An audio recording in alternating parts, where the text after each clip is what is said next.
the wide tires at the moment, like the issues that you were saying. What the fuck? I have personally never seen one of these up close. You don't really see many of these around anymore either. The owner of this car has completely built this up. It's completely built for purpose on the roll racing track. It's got a full sequential, fully built motor.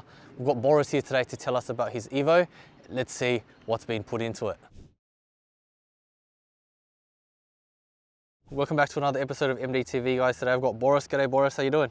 Pretty good, pretty good. I was introduced to you through our colleague at work. You're a teacher as well, mate. Yeah, man. Not very often do I meet teachers who are this into cars. Can you tell us what this car is and what it was like when you first got it? It's a 1999 Mitsubishi Evo VI. Bought it off a mechanic who wanted to make a 1,000 horsepower drag car. The car was a bit of a mess. Had like some sex-spec front lip on it, front bar, kind of reminiscent of Fast and Furious days.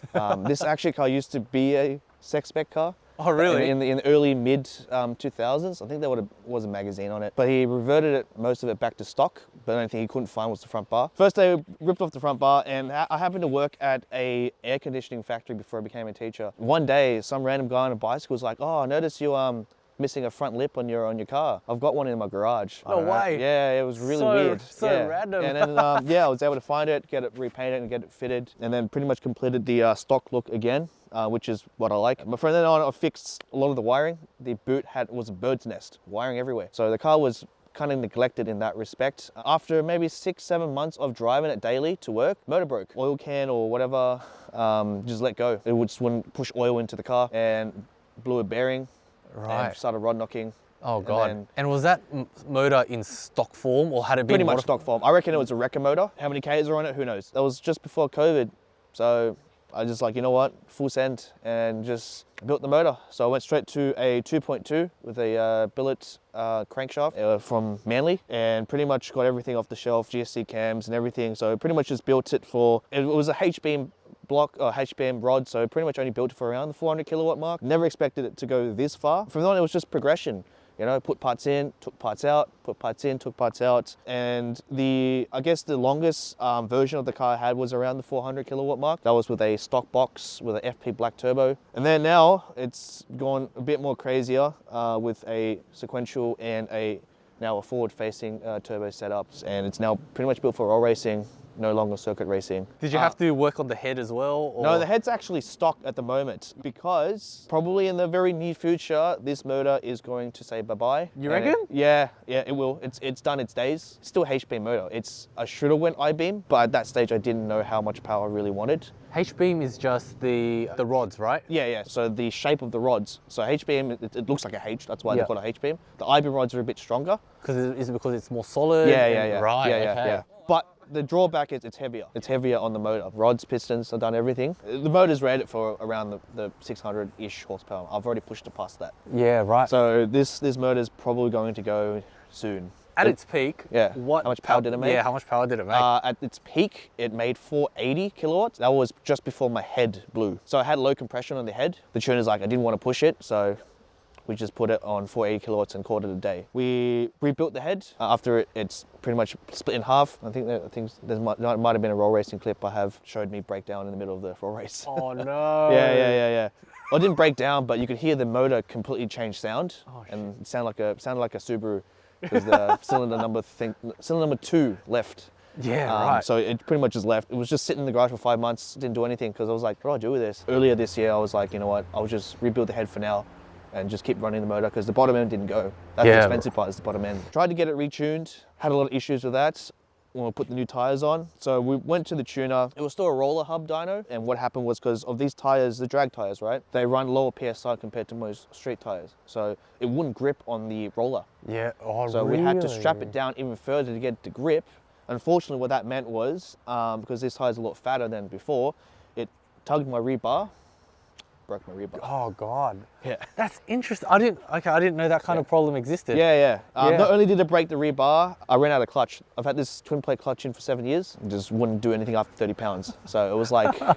Can you tell us again, what current configuration is it in and what were you hoping to make? So this is, like I said before, 2.2 litre stroker, built bottom end. It's got GSC S2 cams on the head with some Brian Cower springs and retainers. It's got GDR coils, so never have to misfire again. Yeah, that's pretty much the engine. In terms of everything else, force induction wise, we got a 6466 turbo from Precision Gen 2 with a T51R mod. Everything else after that is pretty much custom made. We got the one and only manifold made by Sully from Pure Fab. The rest of the stuff was made by PSI Fab. We've got all the custom piping. One thing also is everything is using a clamp. No hose clamps that will just blow off. Everything is an actual proper clamp now. Because I can see that, is that an oil cooler at the front or this thing here? That's a radiator. Oh, that's a radiator. That's a tiny radiator. Yeah. So because we went for a forward facing setup, we can't obviously have a full radiator.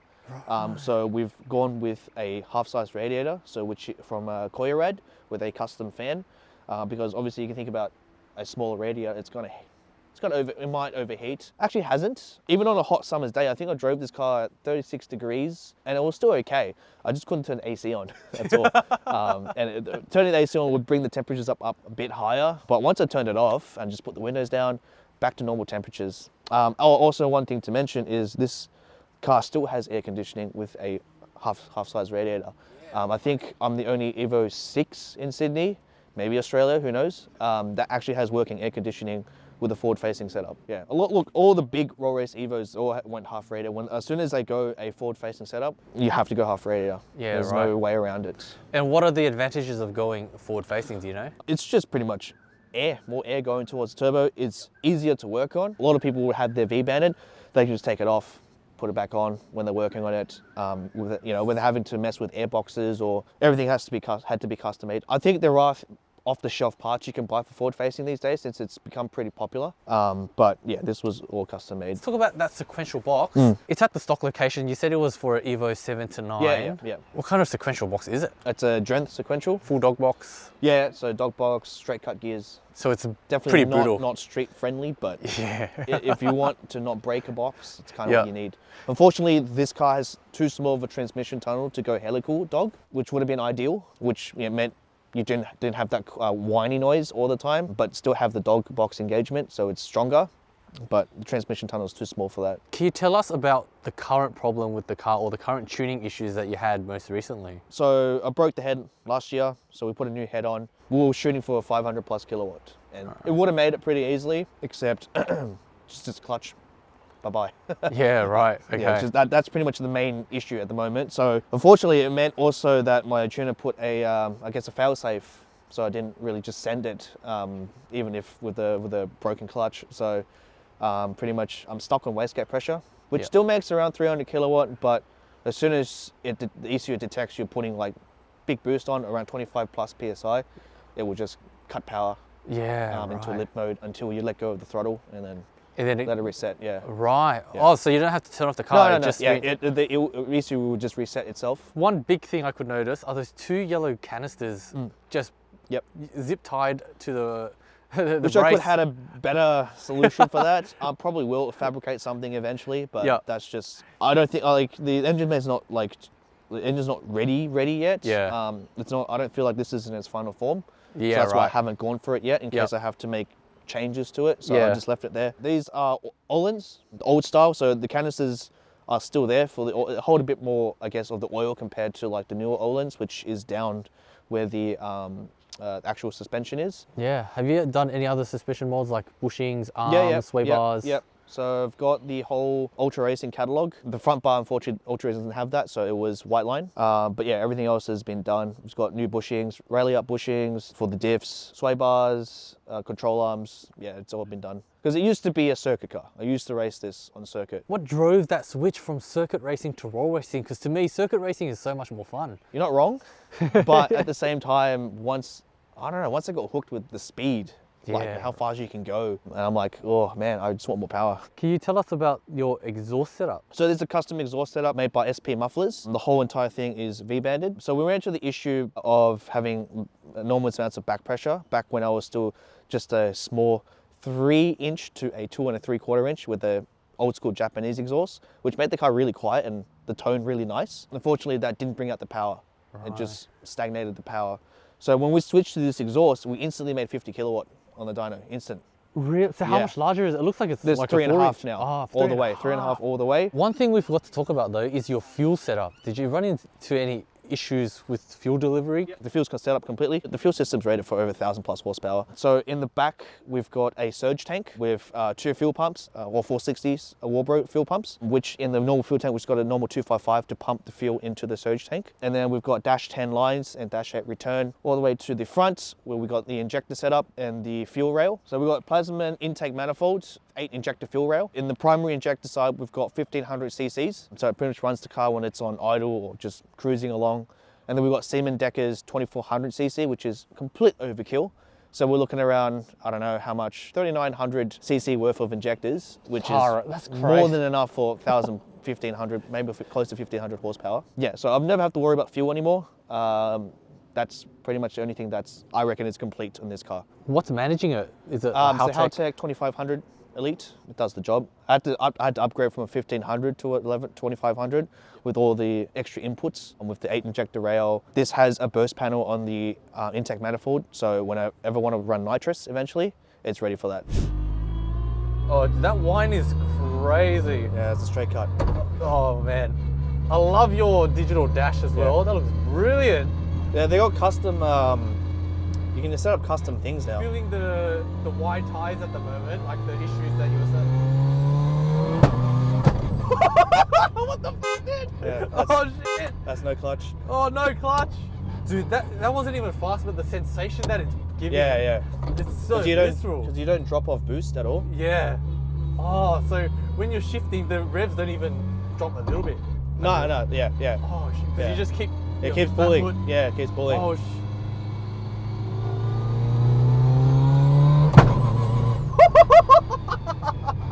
dude, this is insane! And the car is so raw. You can hear everything and feel everything that's going on, man. Dude,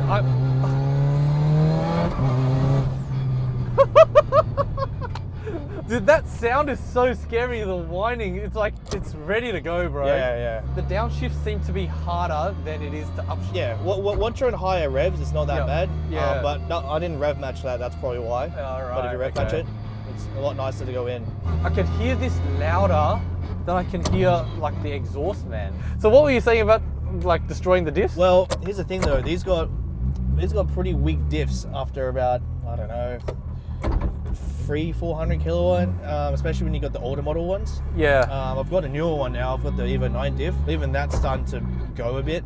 Yeah, right. So what you want is an RS diff. If you got big money, you go GTR diff. GTR diff? Yeah, you and got they fit R200. in. Yeah, you got to do a few modifications, but yeah, it can bolt on if you've got an R200 diff, yeah.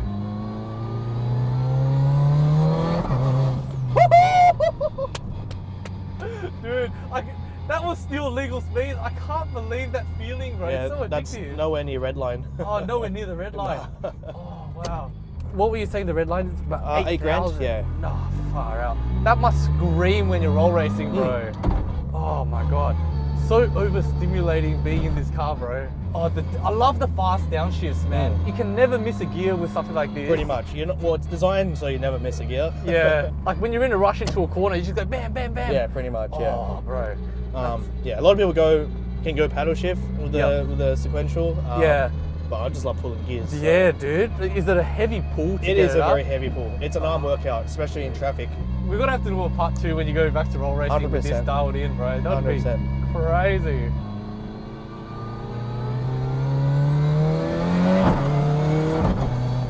Dude, this reminds me so much of my mate's Yaris.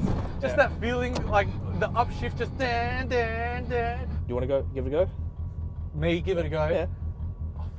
Okay, oh sure, okay. I'm a bit scared, you can film an extra segment, just drive normally. Okay, alright. So you know what a sequential is like. Yeah, sure. So how do I do it? So, clutch in, obviously. Yep. Oh, the clutch is heavy. It's heavy, very heavy. E-brake down, and then clutch in and just pull it. That's it. Oh, now that's heavy as. Yeah, now you're in first, so it tells you what gear you're in. Yep. And then you can give it a bit of revs and then find it.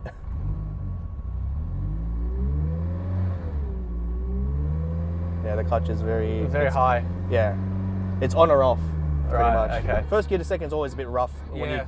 unless you're at high revs. Yeah, right. But second to third is fine. So go above three grand and then just pull it. Oh! Dude, that is so violent, man. What about downshift? Do I have to clutch You gotta in? clutch in, yeah, for the downshift. Oh, right. Oh, it's actually not that bad. It's not that bad, yeah. As When long I'm as you're in high revs, it's fine. Yeah, right. Once you go So- lower revs, it's a bit harder Okay. to do. So clutch in. Yep, that's it. You just gotta be firm with it. And that clicking noise, is that telling you that it's in gear? Yeah, it's switched, Right. it's swapped, yeah. Oh, okay, Yeah. sure. Dude, that is a workout, man. Yeah.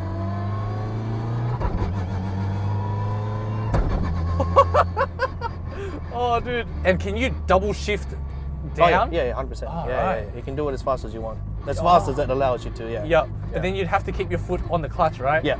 Or you do like a normal manual. You just rev match, downshift, rev match, downshift. Oh. You do like a normal manual. Except the Right. shift pattern is just up. I'm still honestly a bit scared, so I'm not going to try that. Try hit it at around 4 grand. You hear the flops. Yeah, so that's that would mean shooting flames. Oh, holy shit, dude. What the hell? Yeah. So all the unused exhaust gases just Yeah. go straight out. Yeah. Oh, but dude, I'm not even going that fast, but I'm so scared, man. Yeah. I can feel everything through my spine.